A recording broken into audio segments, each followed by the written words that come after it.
Hey up everybody, my name is Joshua Morrison, director of Johnny Moz's Lessons in Confidence. Today I want to talk a little bit about communism, right? Because look, I'm not some kind of politically minded, intelligent person, right? I don't know much about anything, right? I'm the average layman, let's say, right? I don't really know much about political theory. I've done a few videos about politics, and generally they're about the personal side of politics, aka trying to shut all this negativity out and just try and live your best life. This time we're going to try and actually get into some political theory from the point of view of someone who knows jack squat about it, right? I don't know anything about any of this, right? So we're going to first envision the ultimate workers' paradise. Right, so first off, right, can I still smoke cigarettes? That's very important. I presume so, because let's see, did they smoke in the Soviet Union? Did they smoke in the Soviet Union? I presume yes. Yes, smoking was prevalent. While Lenin himself disliked it, many of his revolutionary colleagues smoked. Okay, tobacco became widespread. It actually increased under communism, so that's good for me. All right, sweet, that's sorted. That was an easy one. Now, when I go abroad, I get fags for cheaper than I do over here. Will I still be able to do that under communism? Or will I not need to do it because fags will be so cheap over here? Or will I not be allowed to do it? Will there be an issue with the tax? Because there's that whole thing of like, if I bring more than 250 grams from the EU, I have to declare it and pay tax on it. Whereas if I bring under 250 grams, I don't have to declare it and I don't have to pay tax on it.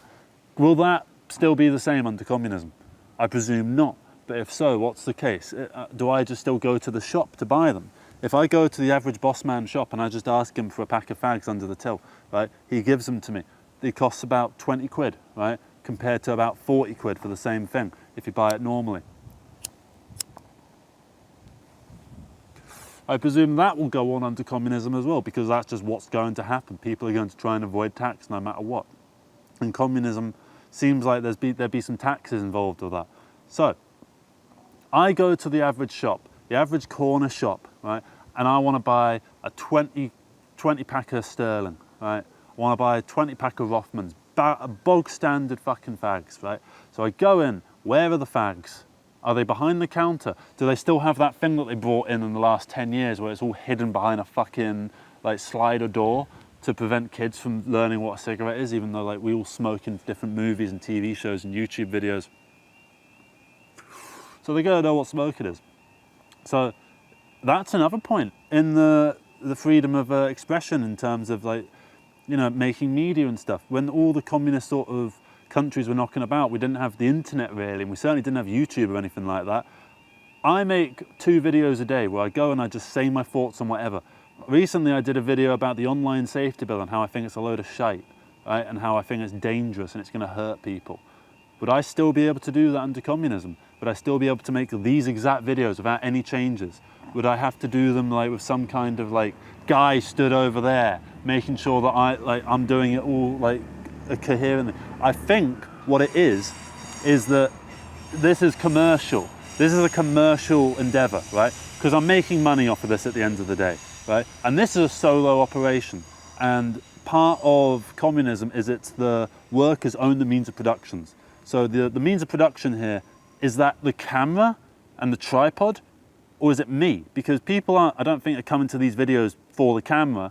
Maybe they are, but they're also coming for me and the way that I talk. So am I the means of production? Do the workers own me, or the camera, or the YouTube channel, or all three? What's going on there? Say if I hired some editors, right, to edit these videos so that I could just pump them out faster, or have like more weird intricate cuts, right? How does it work? Do I have to give them a share of this whole thing? Right? They're only coming on to edit a couple videos, right? Out of hundreds, right? So do I give them like a 0.1% share? Does that share last forever, or does it only last for the duration of them actually editing the video, right? This is all making me sound like a hyper-capitalist right now. So I'd like to strip it back and say, I do believe in a lot of like, social policy and welfare programs and stuff like that to make sure that people aren't like starving to death and all that kind of thing. Like a universal basic income would be quite nice, all of that kind of stuff. I'm pretty down for. So, and I think in a lot of these videos, it's clear that I'm fairly left-leaning. I'm not like some kind of right-wing type fucking guy coming on here going, communism's a load of shit. I'm just trying to honestly understand it. And if it sounds like I'm taking the piss, that's just my general cadence, right? I always sound like that, whether it's something I like or it's something I don't like. And I'm trying to figure it out. I want to know what it would be like living under a communist system, right? There's a car just over there. It's a Volkswagen, right? How would I go about getting a Volkswagen, right? Would I need to get a driving license? Well, yes, presumably. Would the process for that be very similar? I don't know. Would it be? I'm not sure. Did they? Let's find out. Let's look at the Soviet Union as a good example. Getting a driving license in the Soviet Union, right? Let's find out. What was it like to get a driving license during Soviet times? Here we are, this is a Reddit thread, so this is clearly like factual information. I do not want to ask only Russians, blah, blah, blah, blah, blah. I don't know about the theory, but my granddad told me that you had to drive a few hundred meters and you passed the test. That's even easier than what I did. I've driven probably 30, 40, 50 miles by now. Probably more than that actually. Maybe about 100 miles tops. My mother told me that she studied but didn't do any exams. She went to the office for tests, but she found out that the guy who was doing the test knew her father or something, so he gave her proof that she passed the exams. So it's basically just nepotism. All right, so for instance, someone that works in the pub that I know, right, has recently gotten a job because her granddad knows someone that's a regular at the pub, and the regular at the pub put in a good word for that person, and that person ended up getting a job over other people. Because when I've been at work, people have been handing me CVs left, right and centre, right? And none of those people that handed in them CVs got a look in. But this random person, right, who I'm not saying is unqualified or anything like that, it's not about that, but I'm just saying it's about the nepotism. So basically that remains unchanged. I suppose it's in the name, isn't it? Socialism, communism, communityism. Is that what communism is short for? Communityism. Community. So I'm just trying to think about all the different little aspects of living under a communist system, because they say that apparently it's easier to imagine a world with no civilization than it is to imagine, it's easier to imagine the end of civilization than it is to imagine the end of capitalism. And I'm trying to imagine a world where capitalism isn't around anymore, right? Say my girlfriend comes over. Sometimes we like to order a pizza, right? Where do I order the pizza from? Can I still do it on the internet? Do I have to phone someone up now? Or do I have to go out and get the pizza? If I'm gonna have to go out and get it, I'd rather just get a frozen one. Where do I get the frozen ones from? Is there still like a Lidl and a Sainsbury's and all that kind of stuff? And if so, how does that work? When I buy the stuff there, do I get like some kind of workers token from the work that I do? Doing these videos, do I get workers tokens rather than like money? And if so, how does that work? Is it based on the amount of hours I put in or the amount of economic prosperity that comes out of this? I've turned 4, 5, 6 people vegan, right? From one video I did about veganism.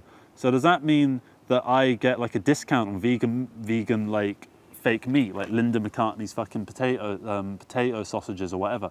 Do I get a discount on that because I've turned some people vegan? Do I get them for cheaper than people have turned nobody vegan, right? I've gotten a load of people to quit drinking. Does that mean that I get a discount on Heineken Zero? That'd be nice, but I also can't live on all of this. I can't live on discounted fucking Heineken and fucking Linda McCartney fucking potato sausages. I want some real food, and I want some real fucking drinks and beverages. I want some water. Do I have to go and do a video about how fantastic water is? I've got some water over here somewhere. Right, here you are. It's Highland Spring. It's this fucking water. It's not even Highland Spring that's in it. I filled it from the tap. There you go, water. Can I have some cheap water, please? Is that how it works? So it's just endless sponsorships, essentially. But then it also might be that I've just made all of that up and that none of that is actually the case. So I am trying to figure this out, right? This is in good faith. This is and even though I'm being a bit glib about stuff, right? It is, honest to God, my actual thought process, trying to figure out what it would be like to live in a communist country, right? Because, right, I'd say that a lot of us are fairly greedy as people, and apparently a big thing in communism is that the inherent greed of humanity isn't actually inherent. It's actually because capitalism drives us to greed, right? The fucking banker that rips someone off doesn't do it because he's a dickhead. He does it because of the system that surrounds him, encourages that behavior. And people who do that get ahead over the people who don't do that. So, I don't know. I am trying my best to figure this out, and I don't know what the actual answer is. Let's try and strip it back. Let's look up, right, life in a communist thing. Everyday life. What would everyday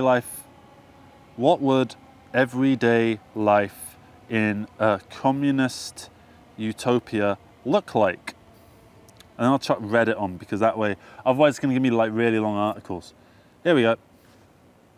So what would a communist utopia look like? I want to hear what you guys think too, but personally I think a true communist utopia would have direct democracy, free housing, healthcare and education. All aspects of society would be democratized, from schools to factories to office buildings to apartment complexes. There would be no bosses, landlords or presidents. The people would rule themselves in the public square. There were also tons of public votes in any given week on different issues, from education to infrastructure. The average person has a 3 or 4 day working week. What do you think? Okay. Marx was apparently pretty explicit about the concept of wages going away, which would also take away the number of working X number of days a week. I would personally caution anyone from getting too much more specific about what a utopia would look like though. Okay, so this whole video is kind of wrong to begin with. But surely we need to know what everyday life would be like, right? Like, that's what I care about, and I think that's what the average person cares about. We're not interested in political theory. We're not interested in like that kind of thing. To me, theory means fucking nothing, right? I don't understand theory and all sorts of things. That's why I'm terrified of taking my driving theory test, because I know how to drive, right? But I don't know like the theory behind it. I just know that I can do it, right? I just know that it kind of works itself out, and I'm fine with that. I don't need to know the intricacies because I can't get my head around it. Apparently now, if you want to learn French or Spanish or whatever in the UK, and you do your GCSE or U level or whatever the fuck it's called now, if you do the test, it doesn't actually do listening and speaking. To me, that's all you fucking need. I don't care about reading and writing. Maybe reading, but writing is like at the bottom, right? I don't need to learn how to write in Spanish. I need to learn how to speak Spanish so that and listen in Spanish, so that when I go to the coffee shop in Spain, I can go, si gusta de coffee. I did 5 fucking years of this and I don't know anything about it, right? So, would that be a thing in a communist fucking world? Would I still be learning Spanish and having to do Spanish classes when they were fucking useless? I spent 5 years, 3 days a week, learning Spanish, 3 hours a week, learning Spanish. El burro es rápido. That's it. That's all I know. That's all I know of Spanish. Hola. I nearly said au revoir. Adios. Biblioteca. Biblioteca, I think that's library. And that's it. I've run out of fucking Spanish words. That's all I know. Because I'm not a theory person. I spent all this time learning how to speak Spanish. But if I just went to Spain for a year, I'd do way better. I'd probably be basically fluent in it. He's kind of pumping himself right over here. Yeah, that car's coming right up. Okay, he's gone. Yeah, he was just turning. I thought he was just turning around. He can't park here. There's yellow lines. That's a point. Would we have yellow lines in a communist world? How would that driving infrastructure work? When I park up somewhere, do I still have to pay ULEZ? I mean, people like to say that Sadiq Khan's a fucking communist, so I presume not.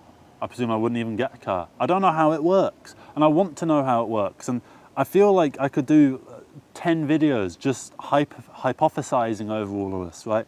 Because I want to know what an everyday life would look like in a communist utopia. I want to know what the everyday person would go through. I want to know what basic things would be like going to the fucking shop. That's what's important to me. I don't know anything about theory, and I'm probably never going to know much about theory because theory goes in one ear and out the other for me. Some people are good at theory. I'm not. Some people are prone to that kind of academic worldview. I'm not. I don't get it. I don't understand it. And that is surely fine, right? Why should we all be academic? So I want to know, please leave in the comments below, particularly if you are a communist, what do you think that a communist world would look like? Can you answer as many of the questions that I've raised across this video? Can you kind of answer them? Because I'd love to know what a communist world would look like. And yeah, that's going to be it pretty much. It's been a bit of a strange one, this, I know. But yeah, I really wanted to know. I really want to know what it'd be like to live in a communist world. Can I still have a fag? That's important. Apparently we can, so that's all right. I don't know. That's my ramble over and done with. I just would love to know what it'd be like to live in a communist world. So yeah, that's going to be it from me. Thank you very much for watching, everybody. Take care, and bye-bye.